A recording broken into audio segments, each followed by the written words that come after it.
ओम शांति। आज हम एक कहानी बोलते हैं।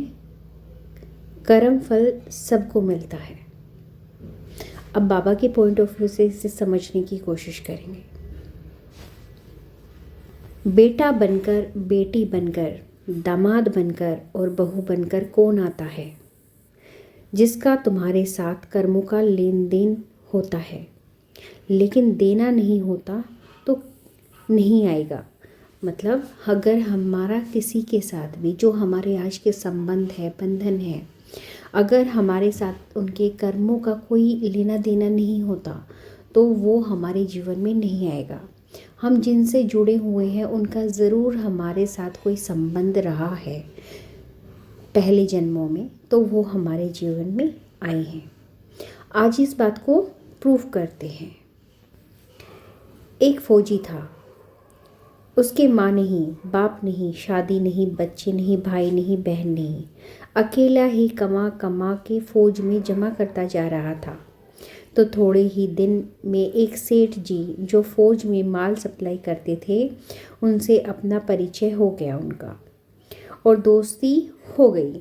सेठ जी ने कहा, जो तुम्हारे पास पैसा है वह उतने ही पड़ा है, तुम मुझे दे दो, मैं कारोबार में लगा दूंगा तो पैसे से पैसा बढ़ जाएगा, इसलिए तुम दे दो। फौजी ने सेठ जी को पैसे दे दिए क्योंकि उसके पास तो किसी काम के नहीं थे। सेठ जी ने बरोबर कारोबार में लगा दिए। कारोबार उनका चमक गया, खूब कमाई होने लगी, कारोबार बढ़ गया। थोड़े ही दिन में लड़ाई लग गई। लड़ाई में फौजी घोड़ी पर चढ़कर लड़ने गया। घोड़ी इतनी बदतमीज़ थी कि जितने ज़ोर से लगाम खींचे उतने ही तेज़ भागे।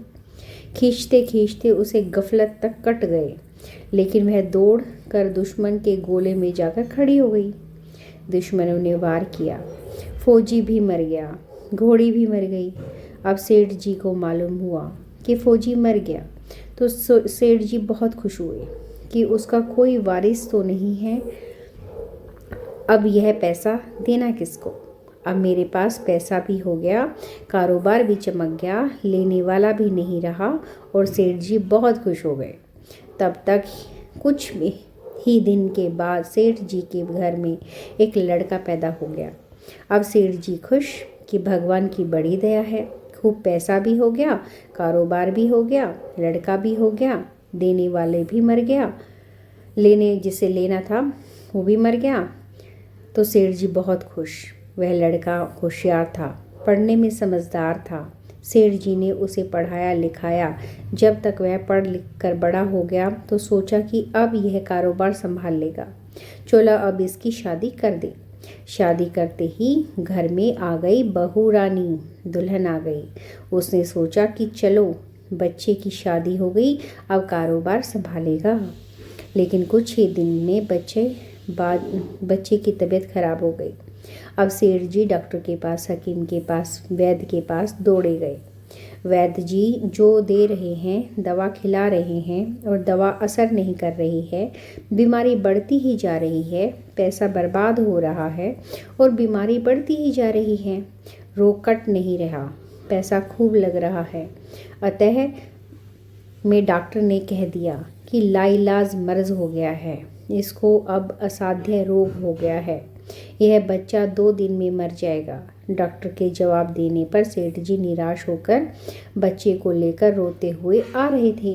रास्ते में एक आदमी मिला। कहा, अरे सेठ जी, क्या हुआ, बहुत दुखी लग रहे हो? सेठ जी ने कहा, यह बच्चा जवान था, हमने सोचा बुढ़ापे में मदद करेगा, अब ये बीमार हो गया, शादी होते ही इसमें इसके लिए खूब पैसा लगा दिया, जिससे जितना महंगा उतना दिया, लेकिन आज डॉक्टरों ने जवाब दे दिया, अब यह बचेगा नहीं, असाध्य रोग है, लाइलाज मर्ज है, अब ले जाओ, घर 2 दिन में मर जाएगा। आदमी ने कहा, अरे सेठ जी, तुम क्यों दिल छोटा कर रहे हो? मेरे पड़ोस में वैद्य जी दवा देते हैं, 2 आने की पुड़िया खाकर मुर्दा भी उठकर खड़ा हो जाता है, जल्दी से तुम वैद्य जी की दवा ले आओ। सेठ जी दौड़ कर गए, 2 आने की पुड़िया ले आए और पैसा दे दिया।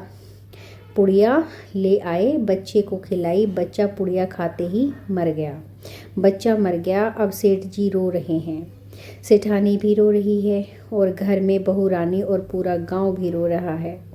गांव में शोर मच गया कि बहू रानी सेठ की कमर जवानी में टूट गई।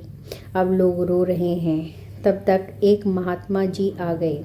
उन्होंने कहा, भाई क्यों रोना धोना। लोग बोले, इस सेठ का एक ही जवान लड़का था, वह भी मर गया, इसलिए सब लोग रो रहे हैं, अब दुखी हो रहे हैं। महात्मा बोले, सेठ जी रोना क्यों। सेठ महात्मा जिसका जवान बेटा मर जाए वह रोएगा नहीं तो क्या करेगा। महात्मा तो सेठ, हाँ, कारोबार के लिए पैसा मिला था तो खुशी तो थी। महात्मा, अरे उस दिन तो आपकी खुशी का ठिकाना ही नहीं था। सेठ, किस दिन। महात्मा, अरे जिस दिन फौजी मर गया, सोचा कि अब तो पैसा भी नहीं देना पड़ेगा, माल बहुत हो गया।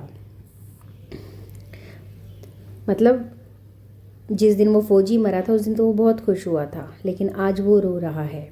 कारोबार खूब चमक गया, अब देना भी नहीं पड़ेगा। बहुत खुश थे। सेठ, हाँ महाराज, खुश तो था। महात्मा, और उस दिन तो आपकी खुशी का ठिकाना ही नहीं था। पता नहीं कितनी मिठाइयाँ और बट गई। मतलब उस दिन वो इतना खुश था कि बहुत मिठाइयाँ बांटी। सेठ, किस दिन। महात्मा, अरे जिस दिन लड़का पैदा हुआ। सेठ, महाराज, लड़का पैदा होता है तो सब खुश होते हैं, मैं भी हो गया तो क्या बात। महात्मा, उस दिन तो खुशी से आपके पैर जमीन पर नहीं पड़ते थे। सेठ, किस दिन। महात्मा बोले, अरे जिस दिन बेटा ब्याहने जा रहे थे। सेठ, महाराज, बेटा ब्याहने जाता है तो हर आदमी खुश होता है, हर पिता खुश होता है, तो मैं भी खुश हो गया। महात्मा, तो जब इतनी बार खुश हो गए तो ज़रा सी बात के लिए क्यों रो रहे हो। सेठ, महाराज, यह ज़रा सी बात है, जवान बेटा मर गया, यह ज़रा सी बात है। महात्मा, अरे सेठ जी, वही फौजी पैसा लेने के लिए बेटा बनकर आ गया। पढ़ने में, लिखने में, खाने में, पहनने में और शौक में, श्रृंगार में जितना लगाना था लगाया। शादी ब्याह में सब लग गया और ब्याज दर ब्याज लगाकर डॉक्टरों को दिलवा दिया। अब जब 2 आने पैसे बच गए वह भी वैद्य जी को दिलवा दिए और पुड़िया खाकर चल दिए। अब कर्मों का लेना देना पूरा हुआ। सेठ जी ने कहा, लेना देना था, चलो हमारे साथ, तो जो हुआ सो हुआ। लेकिन वह जवान बहू रानी घर में रो रही है। जवानी में इसको धोखा देकर विधवा बनाकर चला गया। उसका क्या जुल्म था, इसके साथ मैंने क्या गुनाह किया। महात्मा बोले, यह वही घोड़ी है जिसने जवानी में उसको धोखा दिया था, इसने भी जवानी में उसको धोखा दे दिया। वैद शास्त्र और पुराण के साथ साथ सभी साधु संतों का कहना है कि यह संसार कर्मों का लेखा जोखा है। इसमें जो भी जीव चैतन्य है वह समझदारी से भव सागर पार हो जाएगा। ओम शांति। इस कहानी का बताने का और सुनाने का ये मतलब था, उद्देश्य था कि हमें अपने सारे कर्मों का भोग यहीं भोगना है। किस तरीके से हम जैसे सतो प्रधान से तमो प्रधान में है, क्योंकि जब हम सतयुग में थे तो हमारी आत्मा जो थी पावन थी, पवित्र थी, लेकिन वक्त और समय गुजरता गया तो हमारी आत्मा पतित हो गई। इस तरह से व्यक्ति की जो सोच है वो भी पतित तो होती चली गई, लेकिन हमें अपने कर्मों का भोग यहीं पे भोगना है। बाबा कहते हैं अपने कर्मों के अनुसार ही तुम्हें नया शरीर मिलता है, दुख तकलीफ मिलते हैं और हमें वो यहीं भोगने पड़ते हैं। ओम शांति।